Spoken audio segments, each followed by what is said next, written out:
Okay, good morning, everybody.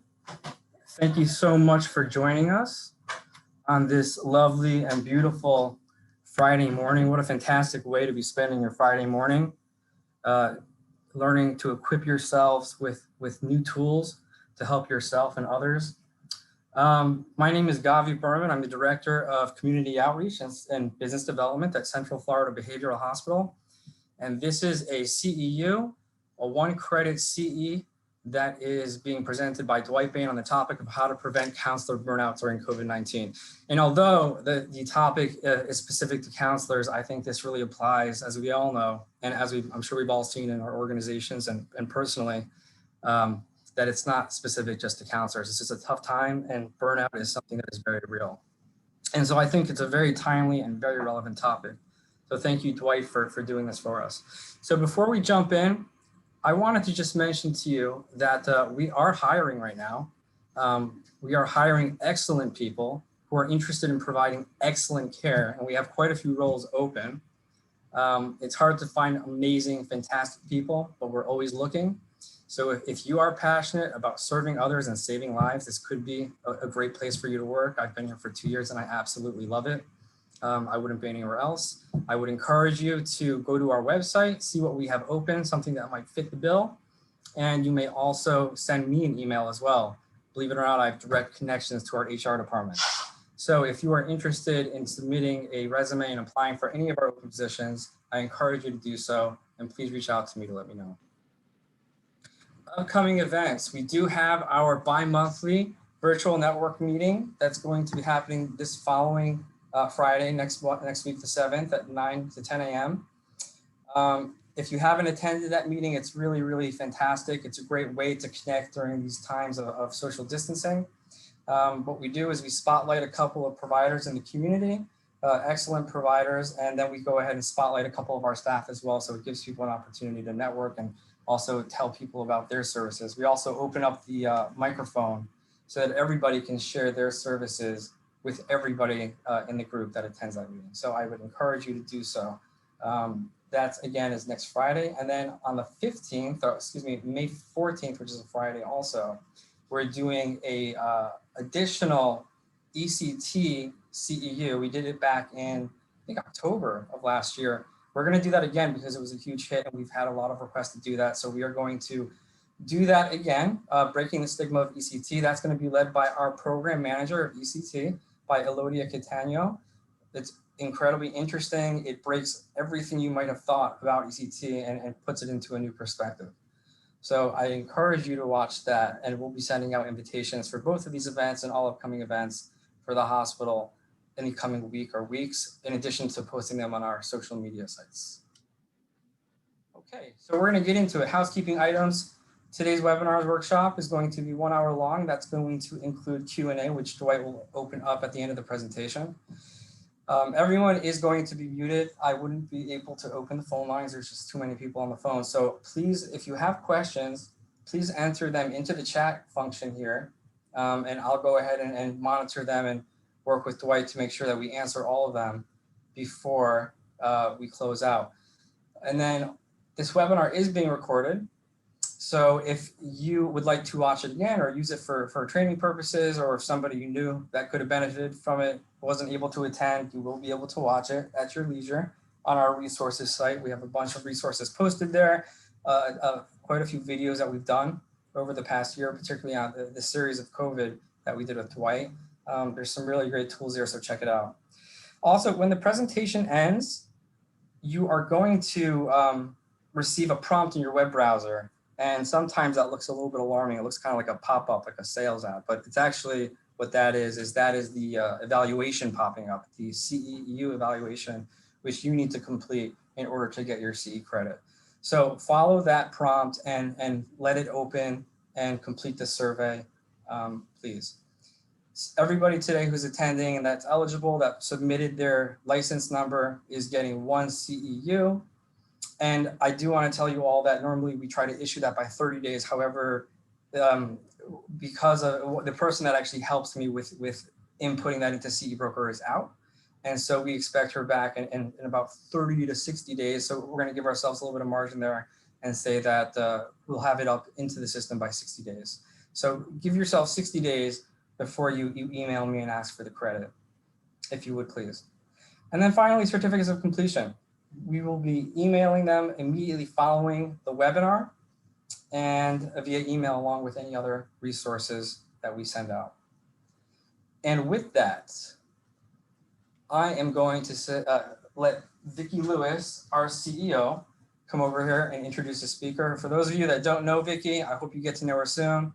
I've worked with her for 2 years and she's amazing. Here she is.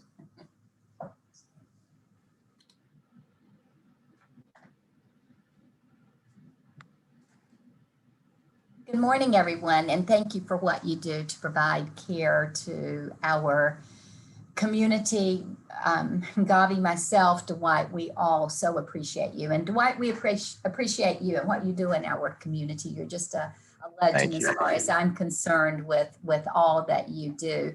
Dwight is the founder and president of LifeWorks Group and is nationally certified counselor in practice since 1984. He's very, very young. His primary focus is on solving crisis events with creative solutions. Dwight is a trusted media resource who has been interviewed on over 500 radio and television stations, as well as quoted in over 100 newspapers, websites, including. I just bet, Dwight, that's gone up since we have this document. So we might need to update it for next. He's covered in all of the major media platforms, and especially in our local community. Dwight, we appreciate you. Thank you for doing this and all the research that you and your team are doing to keep us current on COVID, but now on preventing burnout. So we'll turn it over to you so that we get going. Thank you.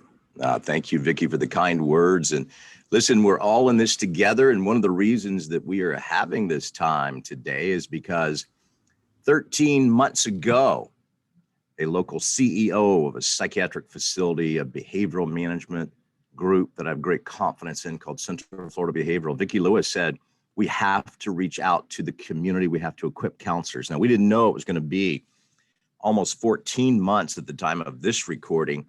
And obviously, as we're moving forward, protecting against counselor burnout, absolutely essential in these times. Let's dig in. Here's what the news media says, that counselors are absolutely exhausted. Newsweek, we are therapists after 6 months of lockdown. We're almost at a breaking point. Now here we are at almost 14 months. USA Today, mental health professionals are the ones taking care of us. Who's taking care of them? Forbes magazine, the COVID-19 pandemic is causing more severe mental health issues and more burnout among psychologists and psychiatrists. And Forbes didn't know it at the time, but suicide completion among mental health professionals. NBC, therapists are under the strain in COVID-19, counseling clients on the same trauma that they're also experiencing themselves. And so what we're seeing from psychiatrists, from psychologists, places around the country, as the volume of patients go up, the level of burnout among counselors goes up. This puts pressure on counselors. 70% said they felt burned out over the last 12 months. Is that you? If it is, take a breath. Listen, we're going to look at some data because I want you to see how dangerous this is. And then we're going to look at some solutions because you matter. Your work will help people I will never meet.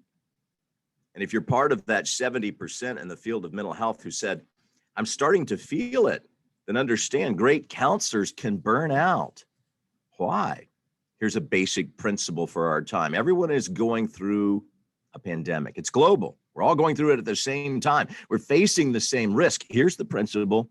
Not everyone is managing it the same way. Listen, COVID will end. The lessons of resilience that you learn as a mental health professional, those lessons will live on. Well, let's go back in time. Over 13 months ago, the word normal died in the United States. We didn't die, we're still here, but on March 11, 2020, the World Health Organization said this is global and our lives would never be the same. Visiting grandma in an assisted living facility through the glass. And if she had a health crisis, you couldn't be there to hold her hand. The research is showing that the coronavirus pandemic is pushing America into a mental health crisis, anxiety, depression, substance abuse, domestic violence. Everything is overwhelming the local mental health community, with some clinics on the brink of collapse. Why? Think about it. Lifestyle is disrupted. Support systems are disrupted. We were forced into isolation. Some parts of the country still in isolation. I live here in Central Florida, where we've been able to work, but for months, everything was remote. There's still the risk of disease and dying. My wife is an educator at her school. One of the parents, a 26-year-old mom, she was pregnant with her third baby, contacted coronavirus and died. They saved the baby, who's 2 pounds in a NICU unit. You can still die from this. The media coverage has been ongoing and relentless, telling us more scary news than success stories. And here's what we know from research we have so far, almost 14 months in. It may take years to understand the lasting psychological effects. So when we look at this, here are the big ones. Obviously, stress, lack of work-life balance, burnout, depression. But what about loneliness? The World Health Organization said loneliness is one of the emerging areas of mental health crisis in the United States. You may have been present at a training we did a couple of months ago about the dangers of loneliness, particularly among children, but that affects counselors as well. We're all facing new challenges. 60% of Americans expect that the economy and unemployment will get worse, that there will be challenges over the next 5 years. And in some parts of the country, foreclosure. 4 out of 5 Americans are not feeling that happy days are here again. Economically, they're scared. Maybe because of student loans, or maybe because they're unemployed. This has been the most stressful work year in people's lives. And when we look at workers in general, Oracle did some research and found 78% of the global workforce said, I can't work because I feel so overwhelmed. And this is an interesting piece of data in their study. 35% of remote workers said they put in more hours. And this trend has been proven again and again over this last year. The average remote worker doesn't go into an office, works 10 extra hours a week, or basically they work an extra 40 hours a month. Are some companies exploiting that? It's unknown, but what we know, 85% of workers in the United States, here in North America, say their mental health issues at work, it's hurting their relationships. Wall Street Journal pandemic fatigue is real. It's leaving people feeling exhausted, depleted, overwhelmed. Is that you? If it is, take a breath. Because you matter. Your work matters. Your work will help people I will never meet. But when we start to look at the research and the data, New York Times, Wall Street Journal, Harvard Business Review said people are beyond burnout because of chronic stress. We can't ignore it because this burning eventually erupts into a fire. That's a photograph someone took who had a cabin outside of Gatlinburg, Tennessee. It was a family cabin. It wasn't elaborate. It burned with over 27 other private homes in the Gatlinburg fires in 2017. And she said the fires just kept coming. Now listen to what Lucy McBride, she's a psychiatrist in New York. She said, COVID-19 poured lighter fluid on a pre-existing fire. We already had diseases of despair at very high levels in terms of addiction, depression, trauma, anxiety, isolation. There it is, loneliness. The pandemic has heightened pre-existing mental health challenges, and many people are being forced to reckon with their mental health for the first time.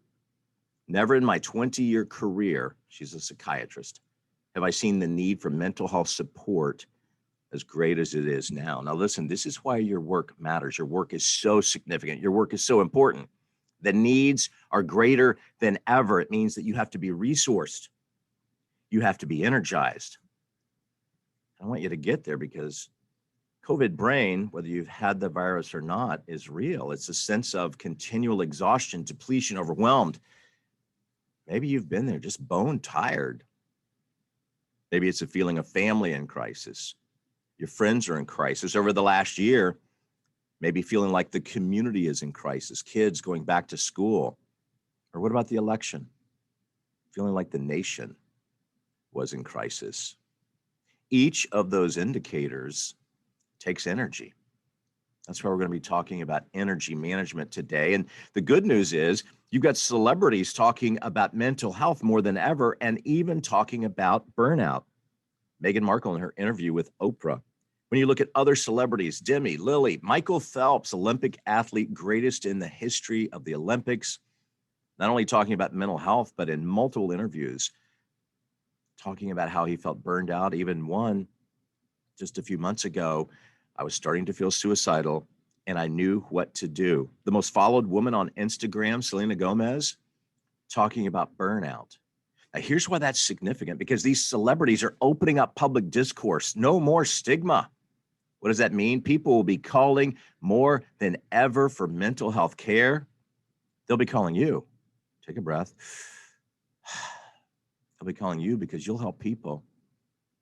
I can't help. You'll help people. Other people can't help. You're perfectly suited. So as these celebrities talk about mental health, they're going to be calling you. But here's a danger, because before COVID-19, the World Health Organization declared burnout as an occupational phenomenon. They put it into the ICD. They defined burnout as a symptom of conceptualizing resulting from chronic workplace stress that has not been successfully managed. Now, this is important because when you think about workplace stress, maybe you work in a facility like Central Florida Behavioral Hospital. Maybe you'll be one of the new team members that they're adding because the need is so great and we need more people. But if you're in a private practice setting, you're trying to do everything and the stress is building. You have to have systems in place. Burnout, the World Health Organization says, is feelings of energy depletion. Have you been there? I've been there. Increased mental distance from one's job, or feelings of negativism or cynicism related to your job, and your professionalism goes down. Here's what Gallup said in their research about burnout, a big study 2 months ago. Burnout increases if an employee goes above 50 work hours a week, and it escalates substantially at 60 hours. I talked to an executive not long ago. She said, at my company, they expect executives to work 60 hours. That's a given. They prefer you work 80.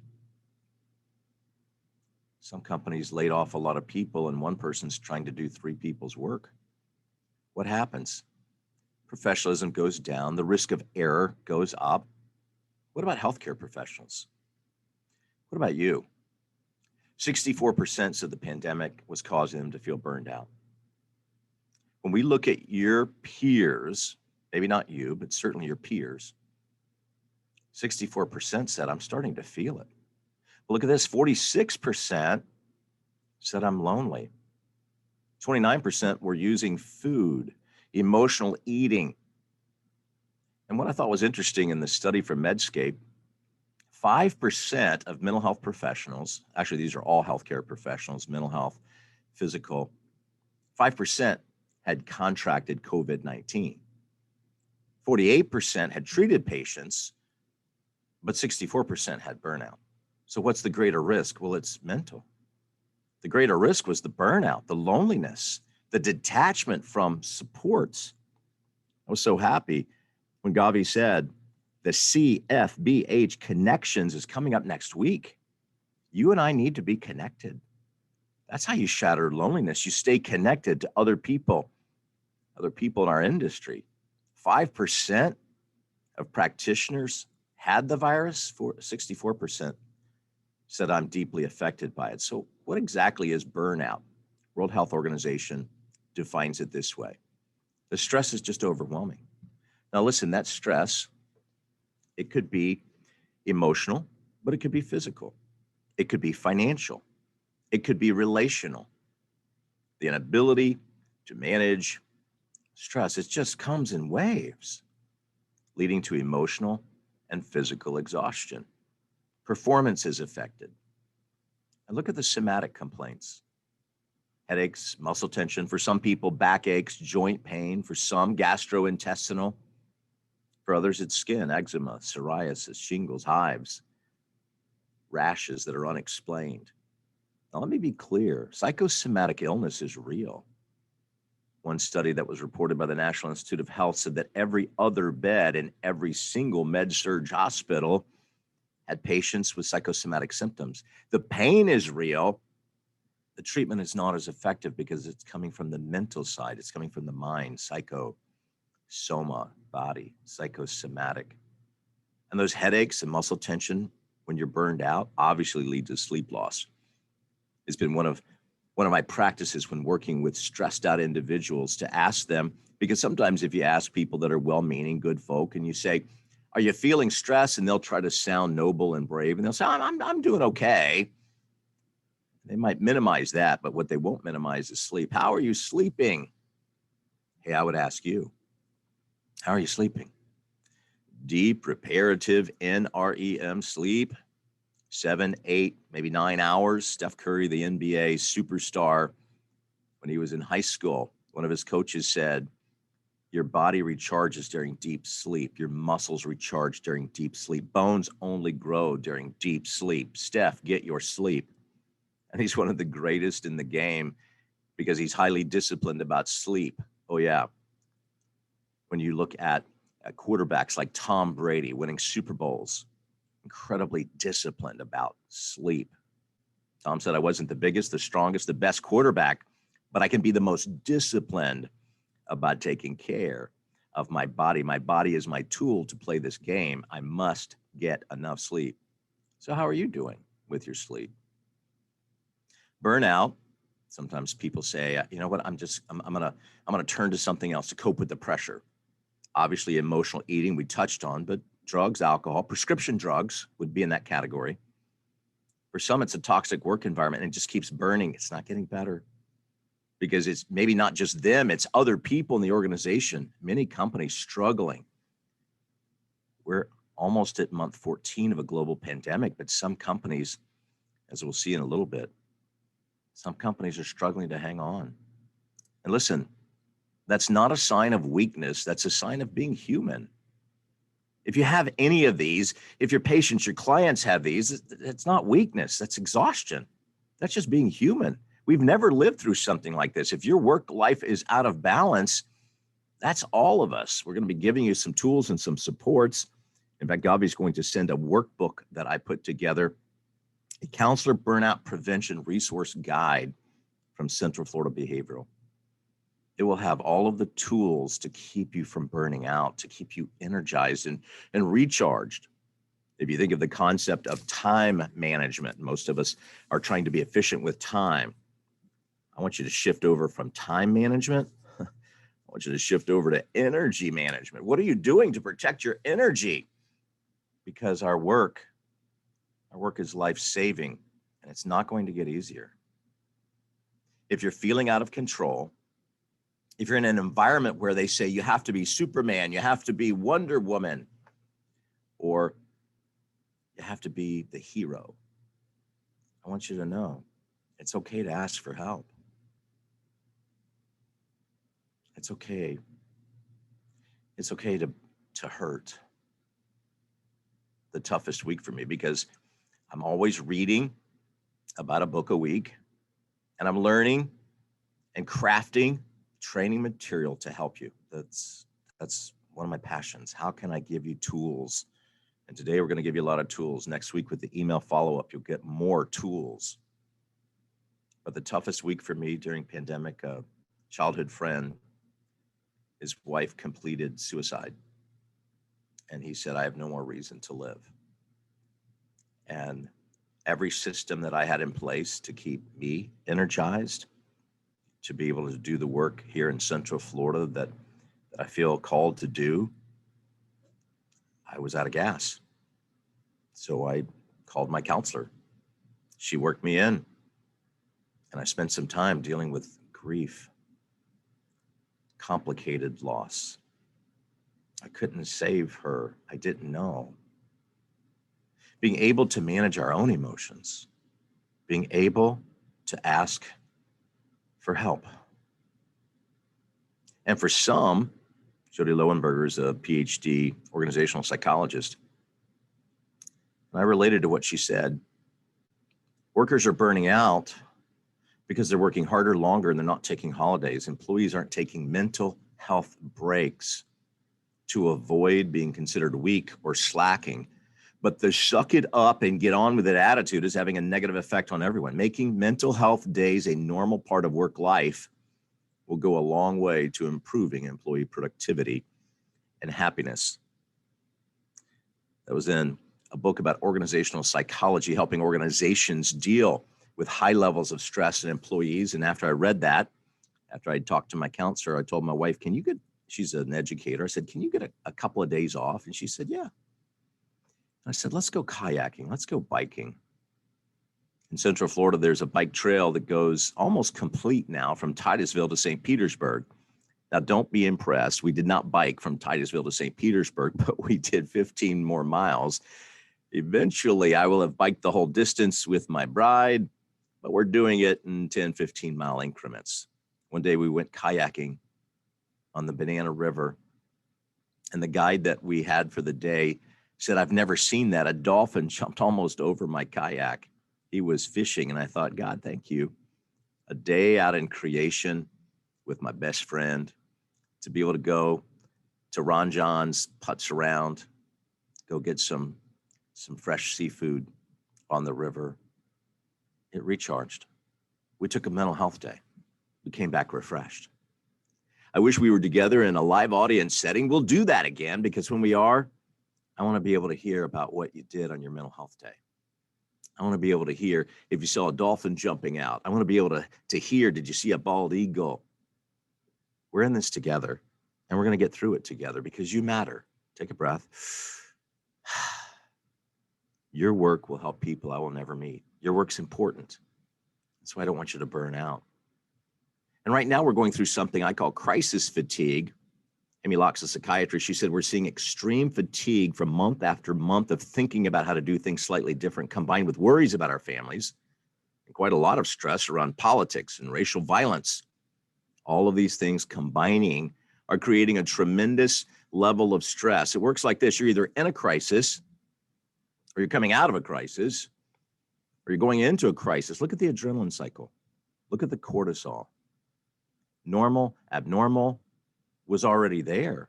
If you were really feeling stressed financially from student loans pre-COVID, and then we go into a global pandemic, right? COVID normal was learning how to function. Hey, guess what? Buckle up. Post-pandemic, we're leaving COVID normal because you learned how to go to Publix with a mask. You learned how to Instacart. You figured out how to adjust and survive. You did it. But we're going into post-pandemic. It'll be another year and a half, and it will be COVID abnormal. You say, Dwight, where's normal? Easy to find. Good news, sports fans, I can help you find normal right now. You just need to walk into your laundry room when you get home. It's a setting on your dryer, because that's about the only place I've ever found the word normal. And if you don't believe it, go to one of your extended family members. Even better, go to your in-laws at Thanksgiving and say, where's normal psychology? I'm not sure if you'll find it, but I know this. I'm being silly. Normal is a setting on your dryer. I don't want you to focus on normal. Focus on healthy. In any economy, in any situation, you can find health. You can find what's healthy. That's a metric that is definable. Normal is based on a series of what happened before. And normal changes. Healthy doesn't. We can create health. And I want you to know, and maybe this will make Vicki laugh, because when she had the idea for community training virtually over a year ago, if you had asked me, what is Zoom? I would say, well, it's a cleaning product to make your bathroom sparkle. I didn't know that Zoom was something I would use every single day and have to get some blue blocker glasses. My daughter is a graphic designer, and she said, Dad, you need those because I wonder, why are my eyes hurting so much? The classic quote from Darwin, it's not the strongest of the species that survive or the most intelligent. No, it's the most resilient. And I want you to think of something that you and I need right now more than ever. It's AQ. You've heard of EQ, emotional intelligence, right? EQ. Well, that's self-awareness. LinkedIn said the most important thing you need right now is AQ. AQ. Adaptability quotient. We need resilience. Stanford did a research study to find out that Zoom fatigue is real. Staring at a screen hour after hour after hour, maybe you're in that world. I certainly am. And when I start to look at how do you prevent Zoom fatigue in the research at Stanford, they identified if you stare at a wild animal, it will attack you. Staring intently at people's faces drains your energy. Remember, we said we're going to move over to energy management. Stanford had some Zoom rules. Move back from the camera. Stop staring at the screen. Sometimes turn off the camera and stand up to stretch your muscles, or be able to, if it's a tablet, be able to hold it and walk around. Spend a few minutes talking like human beings, Stanford says. Find common connection points. That's why the CFBH connections is so significant. We can connect to each other. When we do that, what happens? It will boost your energy. Now, here's a scary piece of data from the Small Business Administration. 34% of small businesses compared to a year ago are closed. Yeah, some of those are dry cleaners and restaurants. Some of those may be ma and pa sandwich shops or a place to get a smoothie or some ice cream. But some of those, and I don't have the data to know how many, I think are people in private practice. 1/3 of small businesses, and I know just in the small circle that I'm in, a half a dozen people that said, Dwayne, I'm closing my office. I'm going to transfer some people over to you. I can't do it anymore. I wish we could have talked before they pulled the plug. There are not enough counselors now. There's not enough counselors now. There's not enough professionals. Listen, you matter. Your work will help people I will never meet. Your work is important and significant. But 1/3 of small businesses are closed. What about the families? The people who paid their mortgage because they worked at that mom and pop sub shop that sold ice cream on the side. We're in a global recession that hasn't changed, even though some indicators are doing well. But this was from Oracle, and it was concerning to me. They ask, can artificial intelligence replace a therapist? 80% said, yep. Did you hear that? Will a robot replace you? I hope not. But in the global study, it was a little concerning. Over 80% said, I think a robot can take care of my mental health better than a human. What's happening with the global workforce when people would rather talk to a robot than somebody at work? They trust the robot. They trust the artificial intelligence to dial in and ask the right questions. Listen, don't be afraid of a robot replacing your job if you stay energized. A robot will never replace energy. Robots can be programmed with artificial intelligence to ask certain questions to address certain issues, but not even a fraction as well as you. But if you're exhausted, depleted, look at the indication Oracle found in their research. Sometimes people felt their counselor may have judged them or have biased feelings about certain topics or quick answers. Do you think if a counselor was burned out, exhausted, depleted, not sleeping well, that the counselor could be replaced? Hope not, because you matter. Your work matters. You'll help people. A robot never could, but let's identify where you're at on the continuum. Everyone is at level 1. Stress, everyone has. If somebody says they don't have stress, I'm going to question that. Now, I'm not going to say, why. If you ever get, it's not our topic today, but if you're ever in a debate with a middle school student, the population my wife works with, never, ever, ever ask them why or answer their question for why, they'll out debate you. What you focus on is, how does that work? What would you do? What does it take? Right? So if somebody says they have no stress, I'm going to say, define that for me. How did you get there? How did you get to nirvana? No, everybody's got one. I think everyone has two: cumulative stress. Some people are at 3, exhaustion, depletion. And sadly, some people are at 4. It doesn't stop there. Some people are at 5. Acute stress disorder in the DSM is a precursor to PTSD. Some people are at 6, complicated grief, complicated PTSD. These are life-threatening, self-destructive behaviors. So it doesn't surprise you. Look at 7. Suicide or slow suicide. Slow suicide is drugs, alcohol addiction, high-risk behavior. Slow suicide with these high-risk behaviors is why you need to be in partnership with a behavioral treatment center that has a 24-hour line. You can't help everybody. Yesterday, a friend asked me about one of her friend's daughter. I didn't know, but I knew who to call, because I knew that's not an outpatient solution.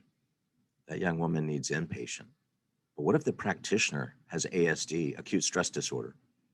And remember, this is a normal reaction to continual stress. This is not a sign of weakness. This is normal human psychology, but it leads to PTSD. Look at the indicators by category from DSM-5. Intrusion, negative moods, disassociated symptoms, including time warp. You ever feel that COVID puts you into a time warp of Groundhog's Day? Avoidance, arousal. This is what our patients and clients are going through. What about the practitioners? What about people like Lorna Breen? She was 49 years old when she completed suicide. Top ER doctor. At her funeral, her daddy said she tried to do her job and it killed her. And you would say, well, that's compassion fatigue. Okay, I know this. If you try and try and try and try and you don't recharge, you may die. That's what her dad said. Coronavirus was taking its toll on practitioners. It's not a sign of weakness. It's a sign of being human. I've lived in Florida my whole life. I know this about the ocean and people who get caught in riptides. It's not the first wave that drowns you. It's never-ending waves until you're too tired. Your arms get so exhausted, you can't do it anymore. So what about the timeline, right? We're at month 13. This is from FEMA. And what you'll see is that we're just past the 1-year anniversary. And now people are starting to look at grief and coming to terms with some of the harsh reality. Some students have lost a year of their education. Some will never go back to college. Disillusionment, exhaustion, depletion, for some triggering events. Post-pandemic is estimated and projected to be 18 months. That time frame will start in October. So what does it mean between now and 2023? Take a breath. You matter. Your work will help people. I'll never be able to help. And you have to stay energized every day. Energy management, just like time management. One study done at New York Presbyterian and a funding source with a partnership with Vanderbilt tested a video game for kids, video game therapy to attack COVID brain. Would you play a video game to distract you for 10 minutes to pull your mind away from the stress? Maybe. That's why some people play Tetris. I know this. For some people, it's laughter. My sister sent this to me. She's a healthcare trainer. I thought it was pretty funny. It's been a long week. Me, noon, Monday. Or maybe you feel like the person who bought the stress relief at Bed Bath & Beyond, and there it is. Okay. Is that how you feel? Hey, we're going to get through it. In a book called Essentialism, a great resource, British writer Greg McKeown said, overwhelmed isn't having too much to do. Overwhelmed is not knowing where to start. Where do you start to battle burnout? I took a class during the lockdown from Stanford. And they identified something as a gravity problem. A gravity problem is something that you can't solve unless you're willing to face and act on. Gravity can't be changed. Gravity can be accepted. When Channel 9 reported the death toll had passed 500,000, now closing in on 600,000, I have to accept this is happening, and I have to take action. Since the majority of mental health care workers say this is hurting my mental health, let's define it. This is from the Maslick Burnout Inventory, the classic tool, and there's a cost to the tool, but if you're dealing with burnout, I hope that you'll go online and you'll register to take it. It'll show you the exact levels of exhaustion, depersonalization with client or patient care, cynicism, your efficiency level. If you're tired, discouraged, if you're on the low end of the spectrum, it shows how to move out of that exhaustion and move over into high levels of efficiency. Many places, maybe you're certified to be able to give the Maslick, but I want you to know the MBI will identify, are you engaged? Do you feel effective or ineffective? Do you feel overextended, or do you feel energized? Do you feel like you have good supports? Are you disengaged? Are you dialed in? Every patient, every time. Do you feel burnout, or can you not even remember when you felt burnout? It's a great tool and it's a resource you can use with your clients, but if you're feeling overwhelmed, it's not weakness, it's normal. I hope you'd start with you. One of the podcasts I listened to called Hidden Brain, Shankar said it this way: 2020 is a long psychology experiment, not like a guinea pig. No, as the scientists, we can observe, experiment, hypothesize, and most of all, we can seek with curiosity. To keep your brain resilient, ask, why do you feel the way you do? Then change and see how you can feel stronger. There are big, powerful things in our lives we cannot change, but listen, we are not powerless. We have the power to change how we respond. If we were together in a live audience, I would say, turn to somebody next to you and say, we have the power.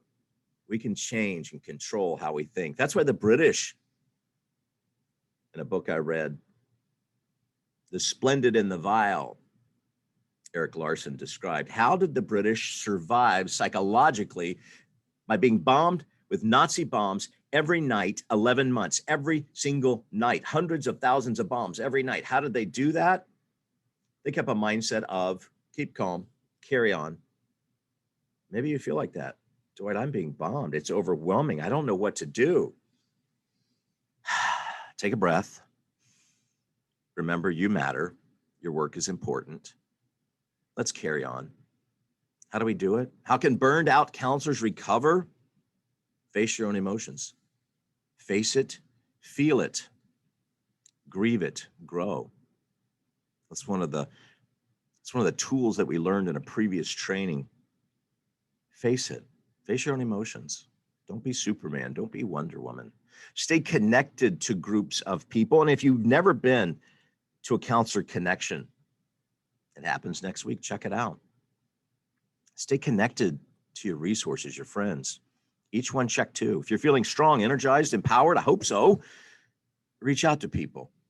Today, I'll check in with a psychologist that I check in with once a month. Not for his sake, no, for mine. He's been one of my most trusted resources. He lives in Texas now, so I can't pay him, but I can send him a gift card. And today at 5:15, we'll have a Zoom call because I just want to stay healthy.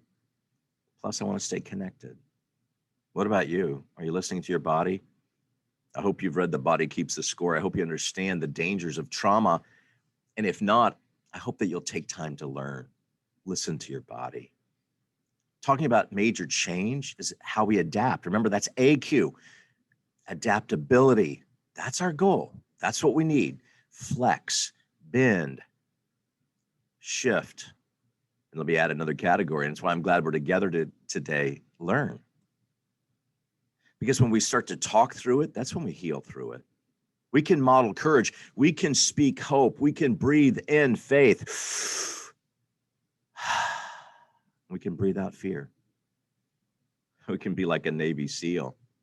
Building mental resiliency and toughness is not something you do during Hell Week in San Diego for buds. No, it's something we do every day. It's the 1% solution John Trent describes in his writing. 1% better today than yesterday.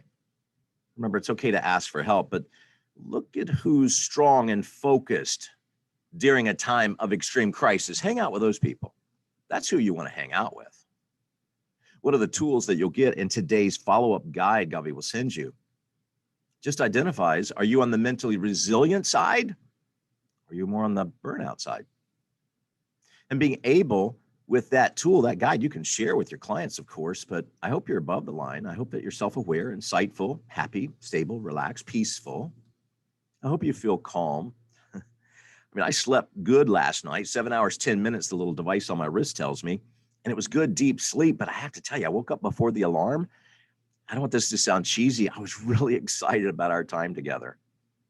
I could not wait to share because I felt like, based on some of the things I'm seeing in the community, I felt like maybe you need some tools to help you. I'm blessed. I've got great mentors, great supports, a loving relationship. I work with a team of amazing people. We encourage, empower each other. We had lunch together this week to welcome a new teammate. 1% better every day. That's a strategy that will keep you above average functioning. And my goal is maybe, at least the goal for me, I want to start the day about 95% energy, and I want to finish the day about 95% energy because I have renewable energy through the day. There are behavioral things I have learned to keep energized so I can help people. I'm on Twitter, maybe you are. Look at some of the things people are tweeting. Hey, today I told my therapist that the adrenaline I've been relying on for the past 10 months has kind of run out. He said he's been hearing this from like every other client. So if you're feeling that, you're not alone. Look at what Karen said. I don't know, maybe I've hit the pandemic wall. Don't know if it makes sense to push through, climb, dig, or just stare at it. SVMV_ said, the advice I got from my therapist today, if your mental health is starting to affect your physical health, treat yourself like you're sick. Minimum of 24 hours to yourself. Nap as much as you can. Drink plenty of liquids. Catch up on movies you've wanted to watch. Good thought.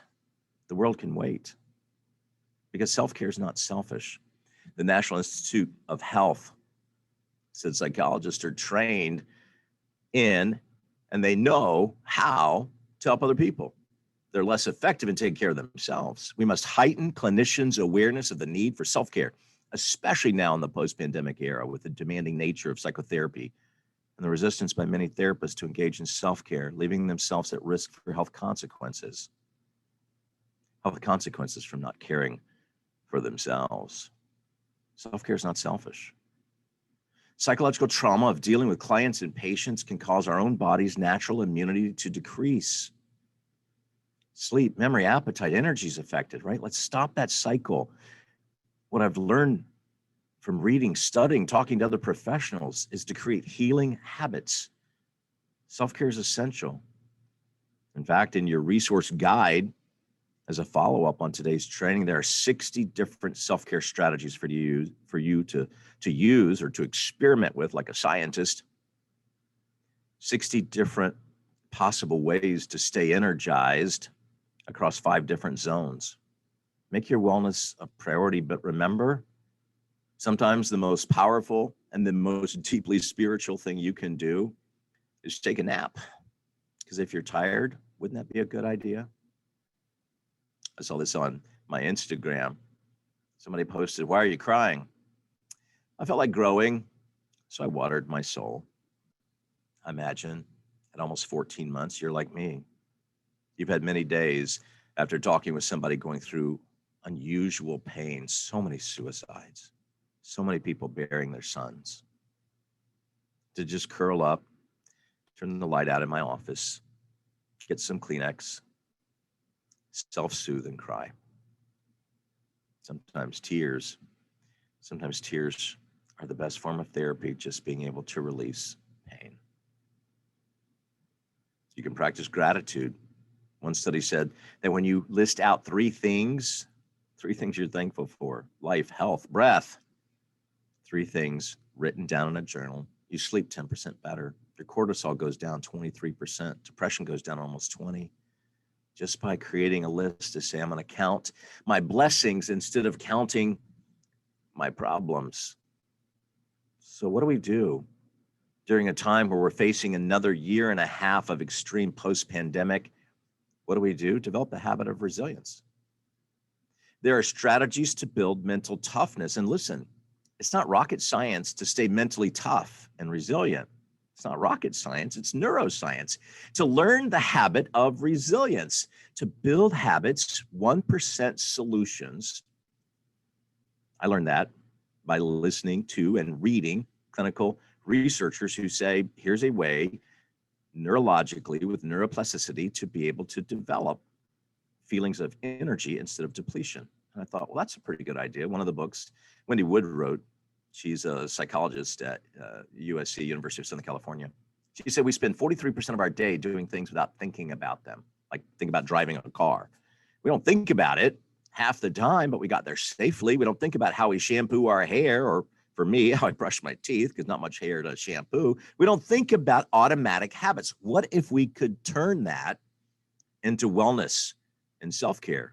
That's why during the lockdown, the shutdown, these last 13 and a half months, some people lost weight, finished their degree, paid off their student loans. They slept better. They improved their relationships. Some people said, if I had more time, I could do those things. Well, we have more time. So how come other people gained weight, watched TV, created more debt? They didn't sleep, and their relationships imploded. What was the difference? Habit.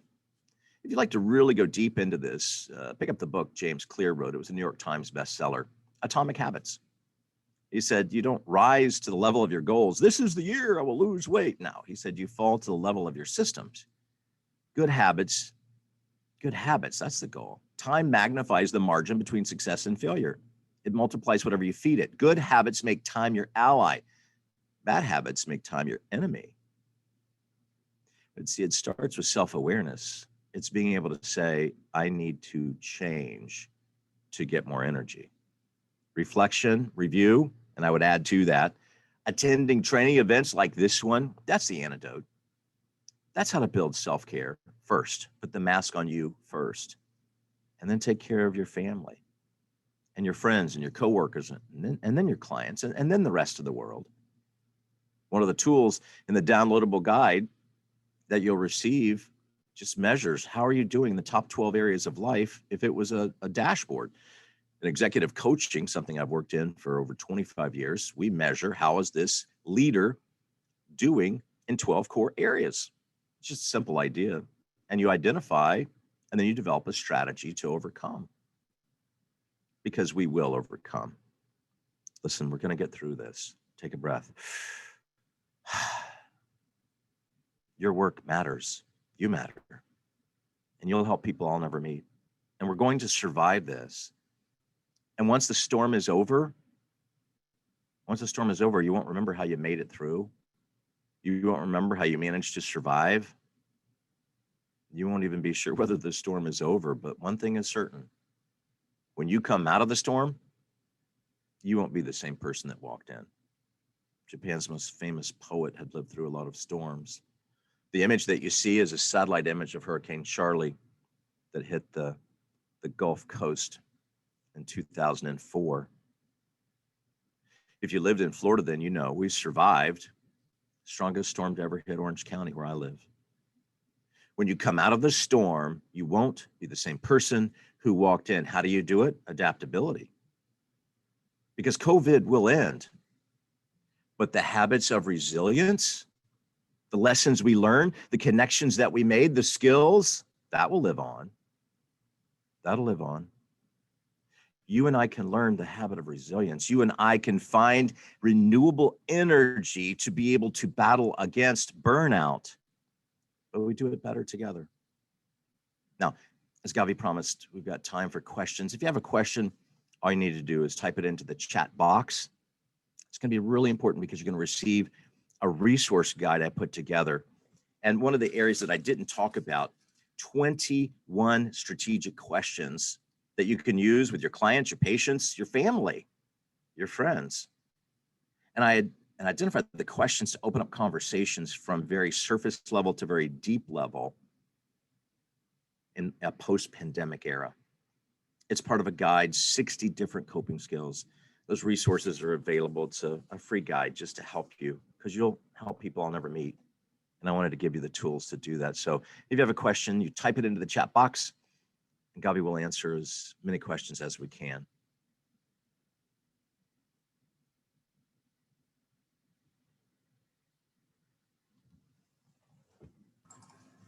Okay. I don't see any questions coming in. We'll give it another minute here, but I see quite a lot of thank yous. The question of Jennifer Heller is asking how we get the guide. And Jennifer, Dwight will go ahead and send that to me, and I will make sure to email that out to you and to everybody else that's attended. Okay, I really don't think there's any questions. So I think what we'll do is we'll close it out. Dwight, we're getting a tremendous amount of feedback here in the chat, just from people saying that this was an excellent presentation, which it was. Thank you so much for doing this. It was thank you. Incredible. And listen, we're stronger together. We're stronger together. And any of the things that we talk about, Gabi, you know, Gabi, I guess it was almost 15 years ago, I had a heart attack. And every day since then is a bonus. And so I study, I learn to create tools because I want to equip and empower other people.